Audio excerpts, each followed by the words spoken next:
Today I'm talking with Norman Ohler. Really excited to have him here. He's a best-selling author and novelist whose work explores the hidden relationship between consciousness, drugs, war, the evolution of human culture, from Nazi pharmacology to prehistoric cave rituals. His writing challenges the comforting idea that modern humans invented psychological complexity. And for those who've been following my work for a while, this is I was super excited to have this conversation since it intersects with a lot of themes that I love to explore as well. So, Norman, welcome. Yeah, hi. I'm very happy you want to talk. So, what are we trying to figure out today? Probably the meaning of life, but let's get more specific because that would be a hard one. One of the things I wanted to start with was you often push back on the word prehistory. What do we misunderstand about early humans when we frame them as primitive rather than psychologically sophisticated? Well, I guess with the word prehistory, which I tend not to use, we mean the history before there was the written history. Mhm. But writing came quite late in the game. There's a longer period where we didn't write. Mhm. Um, and I wouldn't call that prehistory because there's also history when we didn't write. I mean, history is not determined by our ability to write something down. There were long oral traditions. So it's interesting actually to look at what is an oral tradition.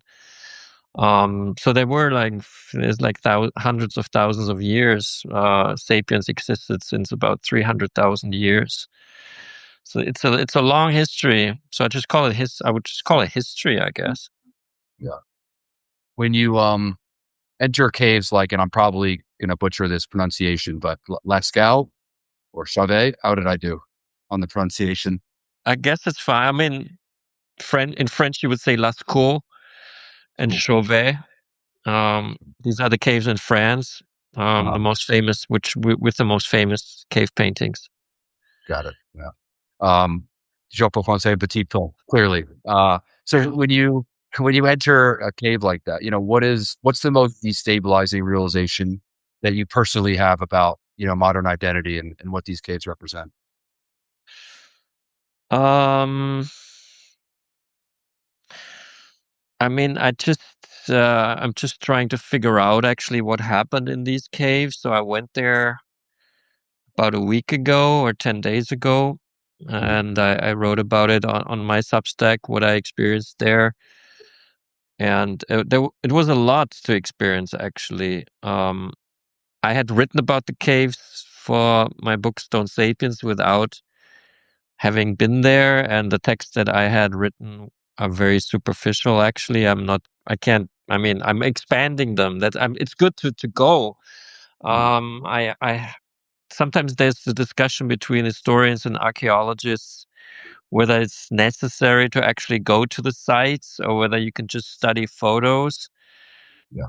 And I actually tend to agree with those people who say it's essential to go to these sites, which obviously is not easy because then you have to basically travel the whole world. Mhm. And it's expensive and it's kind of unfair to people who are not able to do that. But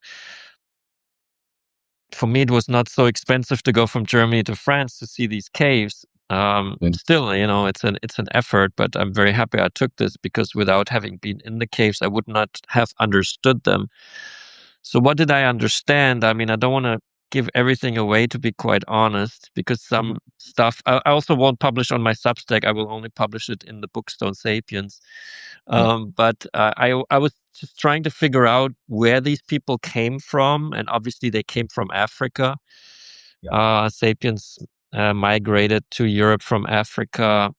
When was it? 45,000 years ago, something like that. And the first cave paintings were made in Chauvet. I think it was like don't don't quote myself wrong here. I think it was like 35,000 years ago or 38,000 years. We would have to look that up, but around that time. So yeah, um, these people were still, not African because they had already lived in on the continent of Europe a few thousand years before those paintings were made. but maybe there were older paintings which we haven't found yet. So these paintings are quite early. We had just come from Africa. So what do we bring from Africa? Where do we actually come from? How developed is our consciousness at that point in time? And it is actually quite developed, Yeah. because our prefrontal cortex was already pretty much, well, was the same as it is now about 105,000 years ago. Right. So we have to imagine these people as kind of similar to ourselves, being able to discuss things in very abstract ways. Obviously, the content would be different, Yeah. but I think the level of intelligence was about the same. I would not say that we're smarter than them. Yeah. They were living quite intense lives in nature. They were kind of living the dream of what many people now aspire to, like, hunting, being Yeah. outside. They had that cold plunge like ready all the time because it was fucking freezing. Yeah. Um, I mean, they did something quite extraordinary. They came from Africa where it's pleasantly warm, um, and moved to Europe where it was horrible. It was the Ice Age. Why did they do that? Um, and what did they do there? It's fascinating. I'm still trying to figure out right now what I should give away, but maybe you should. I might be totally wrong, Right. even though I don't think so, because it makes sense to me now after experiencing it. But what, for example, is puzzling is why are and I realized this only while I was there. Why are the styles of the paintings quite similar in caves that are quite distant from each other? I mean, Mm. it's not self-explanatory. I mean, if we go today now into a gallery in New York, the style would be very different from maybe could be very different from seeing something in Beijing, or Yeah. even though it's easier for us to travel these days from New York to Beijing. So how did they do that, and why did they do that? I mean, it's just fascinating. I I I I actually encourage everyone with the chance to see those paintings to go there because these are the first. I think they are the first kind of elaborate records of humankind. Mm. What we have before, obviously, we have a lot of stuff from before, but these are more like very small, like two shards of tools or bones, and suddenly from we have these paintings which are still there. It's quite amazing, actually. Yeah. I wonder, do you think symbolic art would emerge more readily in conditions of, existential pressure or scarcity? I would think so. Yes, I don't think it was luxury to make these paintings. I think it was essential for them to make these paintings to survive. Mm. Um, David Bowie once said, you should only become an artist if your life depends on it." Because the life of an artist is actually, except if you're David Bowie, then it's quite pleasant. But for many people, it's quite hard to be an artist because it's quite risky. And I think it was also hard back then. It wasn't not they didn't do it because they had nothing else to do. Um, they s- they they decided to do this because it helped them to survive. Because it helped them to communicate, and communication is the number one skill that actually made us survive. Abstract language, which enabled us to form larger groups, Mhm. and those paintings that this art is tied into that. Yeah. So yeah, almost modern comfort probably dulls our myth making capacity. Yeah, I would say so. Yeah. Kind of somewhat segueing to, psychedelics and altered states. How confident are you that they played a role in the emergence of symbolic culture rather than just being, incidental or uncorrelated? I mean, that is very hard to say because there's no records. I mean, there's this famous stoned ape theory, which intuitively makes sense, but it has been attacked by mainstream science or mainstream history. Science, if history is a science at all. which I would dispute. Actually, I think it's actually also an art form. It's a fictional form. But Terence McKenna, who created the Stone Ape theory, was never able to show any proof, actually, which is a weakness. So it's just a story. Right. I think it's a story that makes a lot of sense. What was your question? Would do I think that drugs played a role in development of consciousness? I personally think yes, and I'm trying to make the case in Stone Sapiens, obviously, because I kind of try to make the case that every period, not every, but a lot of developments in human history have a lot to do with drugs, and the most interesting probably is do they also play a role in the first, development of history, which is the evolutionary development of the prefrontal cortex, actually. So it's interesting to look at what recent neuroscience, has come up with in terms of psychedelics promoting connectivity or even growth, neuronal growth, Mm. which is something that Terence McKenna probably could not know, because when he formulated Stone Ape theory in 1992, a lot of research that has been done by now had not been done yet. So this is an interesting the psychedelic renaissance kind of gives the second wind to the Stoned Ape theory, Yeah. but I think it also slightly alters it, because we understand more where our consciousness comes from, and I think it's a bit more complicated than imagining the ape eating the mushroom and then becoming a human being. Mm. These And I mean, Terence McKenna wouldn't voice it that simplistically, but we know more now. How the evolution of the prefrontal cortex happened, and it's an interesting topic, but it's still, unfortunately, and always will be, a theory. I guess. I mean, maybe it will be possible at one point to really prove it Mhm. through like uh, uh, chemical archaeology or DNA uh, uh, research that we cannot do right now. But so far, it's still a theory. But I think the theory has gotten more realistic, even now, than it was back in McKenna's days. Yeah. Yeah. And I believe the discovery of, so I'm based here in Mexico, where peyote has a deep history. And, they discovered the residue of peyote in what were clearly human made bowls that go back 5,000 years, which predates language.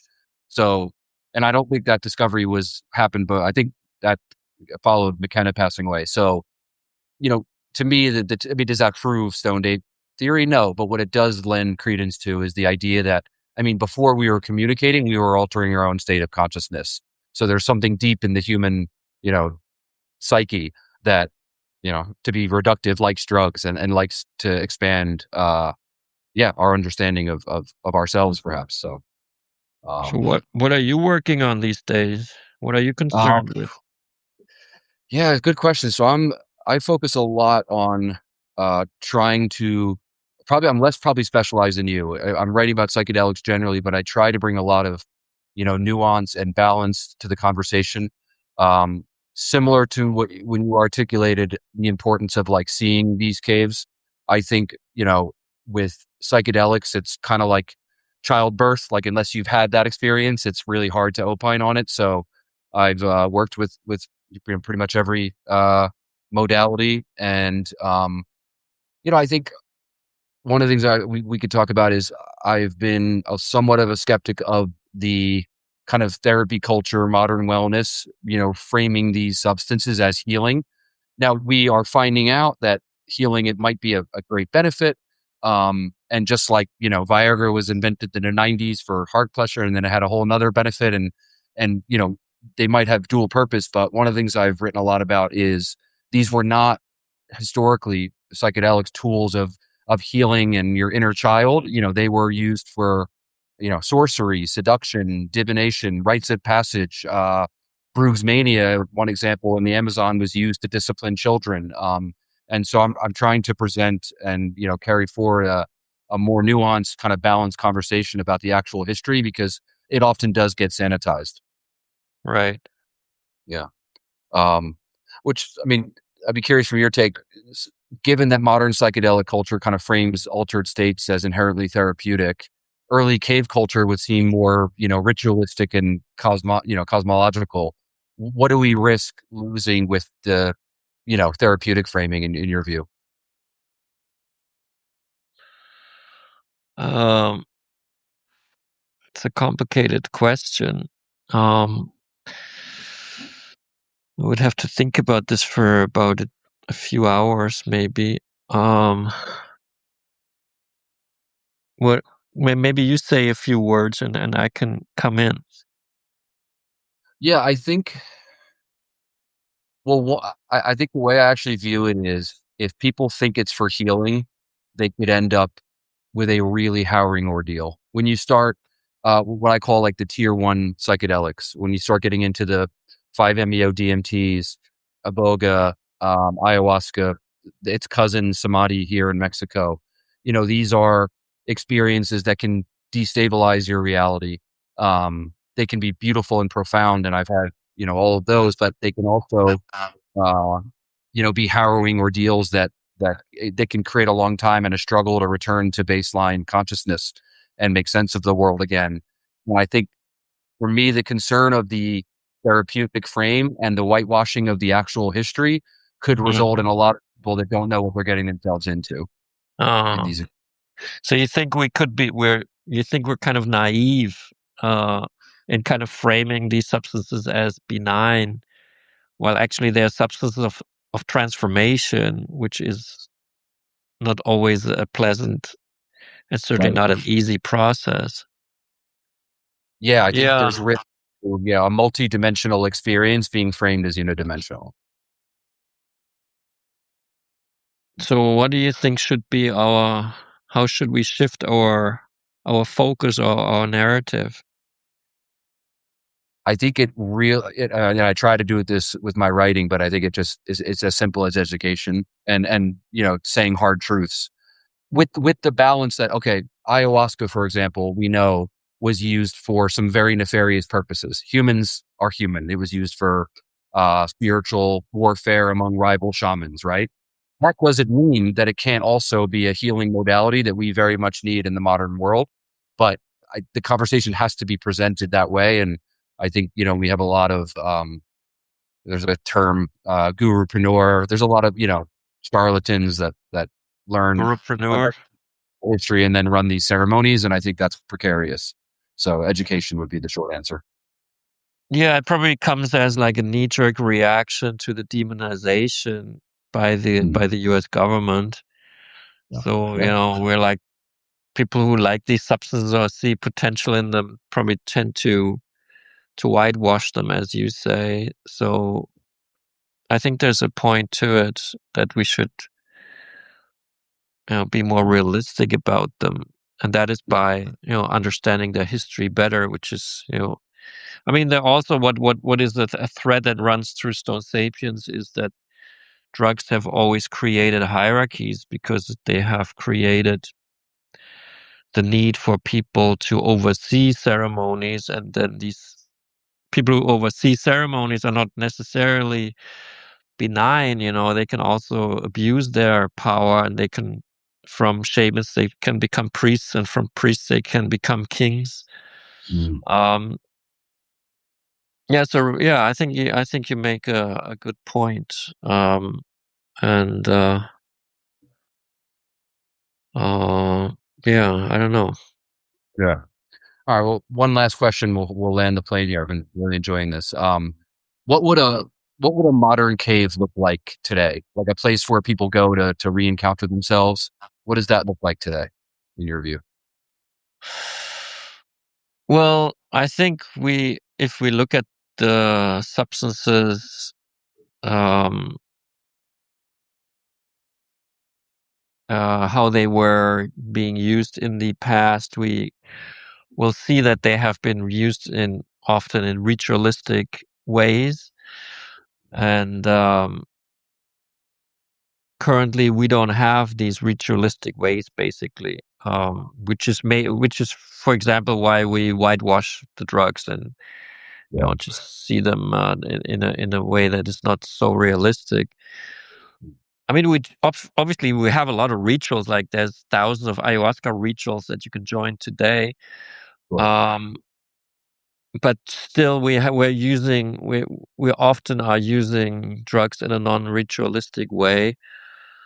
While in what was happening in the caves was very ritualistic.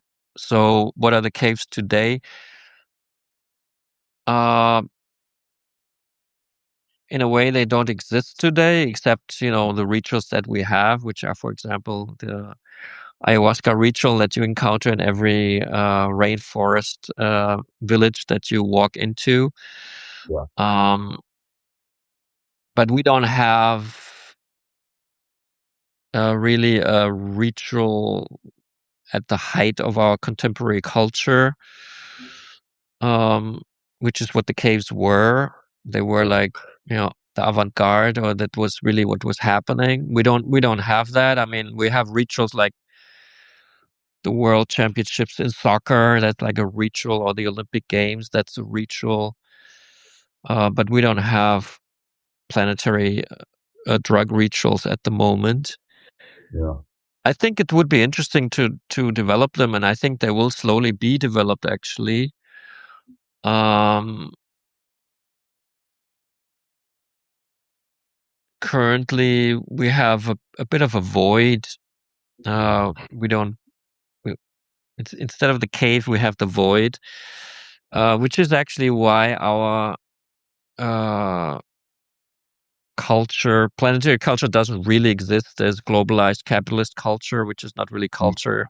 I mean, it is culture also, but Mm. it's. I think we can do better.